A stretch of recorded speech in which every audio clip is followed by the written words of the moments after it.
Hey YouTube, welcome back. This is Sniper Pro, and for a change, I was thinking that I would show you a game that I've created using a program. If you know what this game is just by looking at it, it is Pong. You're right.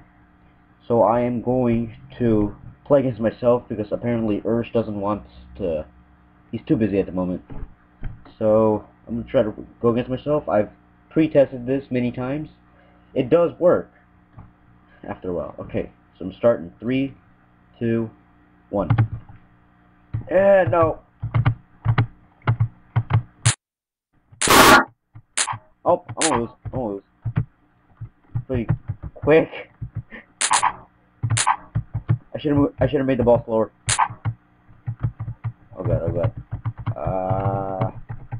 Let's see, come on. No! What the? No idea what's going on. Oh, there we go. Aha. Got it. So far, score still at 0-0. That's... Oh, what? Okay, alright, so I think I might have messed something up because it's supposed to change the score. On the left paddle is going to be player 1, and on the right it's going to be player 2. So so apparently I need to come back to this.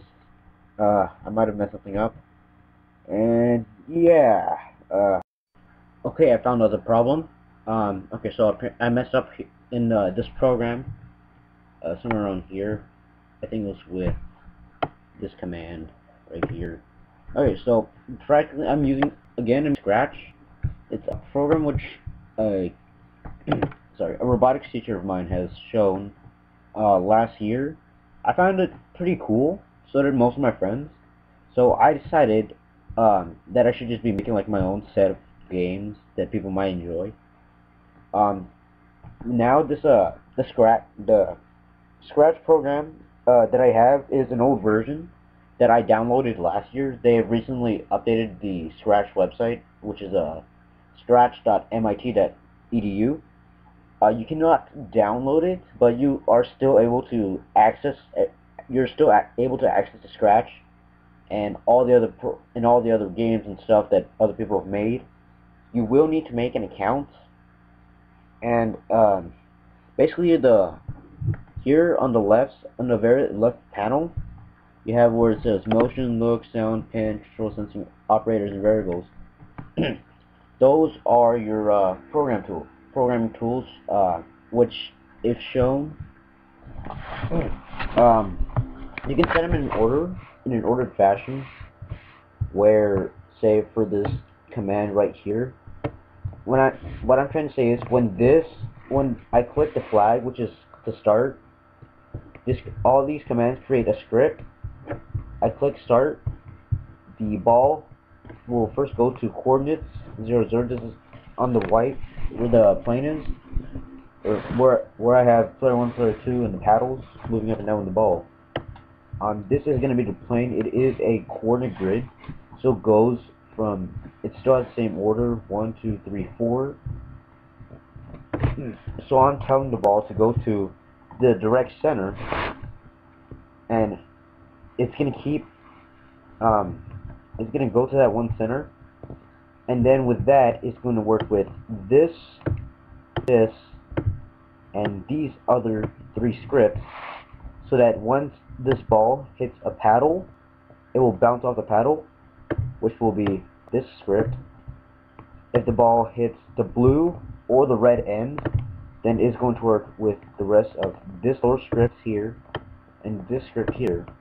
Then this third script is just so that when the ball reaches the end here, it bounces off, and it constantly moves at a speed of 10 steps, or however it's called.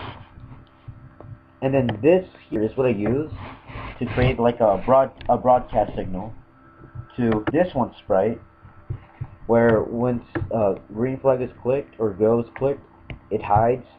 When I receive 2, switch to custom 2, which says player 2 wins. And the same thing with 1. And then for 1, it says when it's receive once, which costs him 1. Show stuff all, cost him 1 says player 1 wins. Now the paddles are separate. I made this to a 2-player compatible on one computer. First player, which will be using the W and S keys, and second player will be using the up and down arrow keys. This 5th script, this is what I use to when it works with this script and this script. This script is like a command script, or like a false statement script, because this script determines whether it hits the paddle, this paddle, or this paddle. And if it hits this paddle, it bounces off. Like say, turn to the left 180 minus pick random 10 to 90 degrees. It moves 10 steps forward in that direction. Then it turns right from -20, which is about 340, to, well, depending, say if it's facing upwards in this corner, this direction would be 0. -20 would be here, just about here, which is also 340 degrees, and then you have 20 degrees.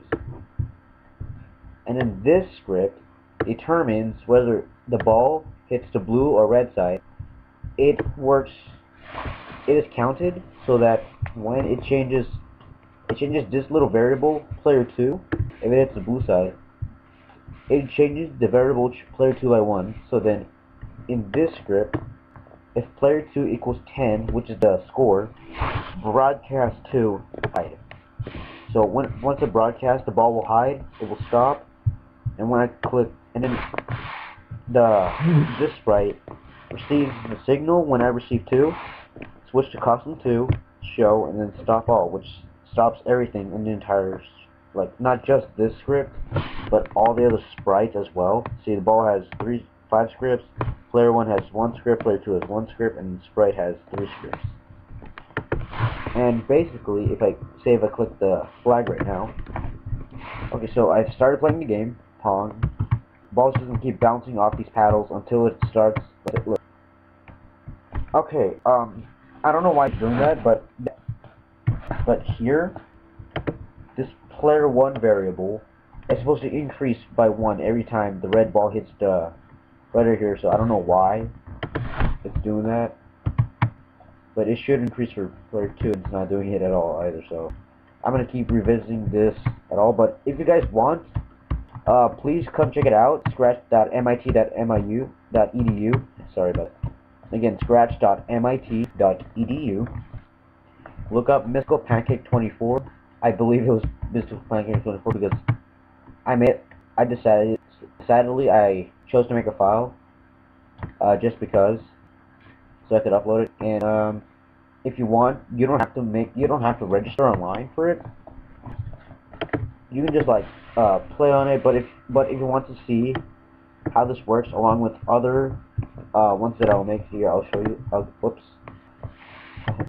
So file. I'll save.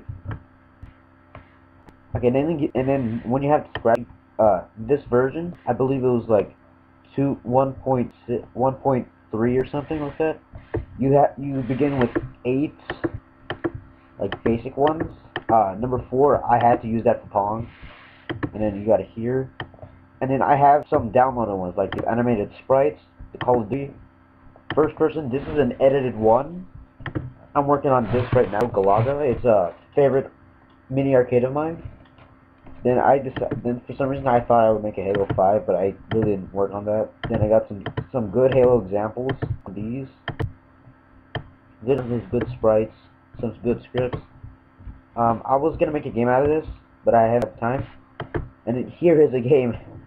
I'm not sure about it, but I know Earth loves it because she's the one that made it. So basically, you have to shoot at, I don't know, something. Oh, there we go. Here. Just hold down left click, laser for the head switch, keeps all over the place. Sadly enough, he did not finish this, so that's the only bad part. He didn't finish because he didn't understand much about programming, but I do, so I might help him eventually. Don't want to save. I'm going to scroll down about here, another one that he made. But this one is my edited version of it. This is my edited version where basically it's Minecraft, but I have to work on more variables and stuff because it's gonna include creeper, slime, zombie. And originally I liked I liked Ursha's idea, except the problem was he did not understand much about programming, so I'm gonna have to work on that. A lot I'm gonna work on. Mine Scratch. I completely messed that one up. It was a Minecraft version for Scratch. But I was gonna do something, then I saved it and forgot. And then this is also a two-player. I thought it was pretty cool because you could use Master Chief. One player was a Master Chief, the other was an Elite.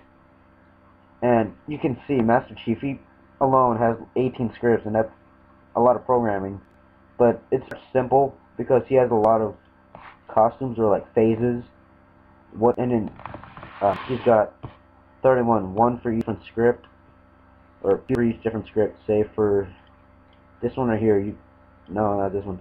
When V key pressed it, you only have 3 scripts or 3 changes because it's gonna be very short. But unlike this one, when D key pressed, repeat, not D pressed.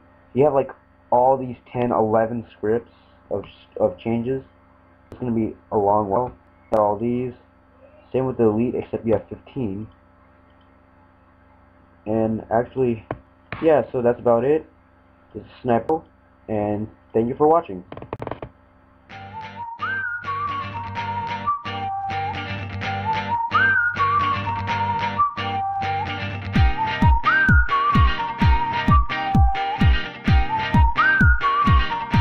It's deep underground, past the bedrock, but don't dig straight down. You'll regret that, but now you feel brave, equipped with your spade to roam in these caves.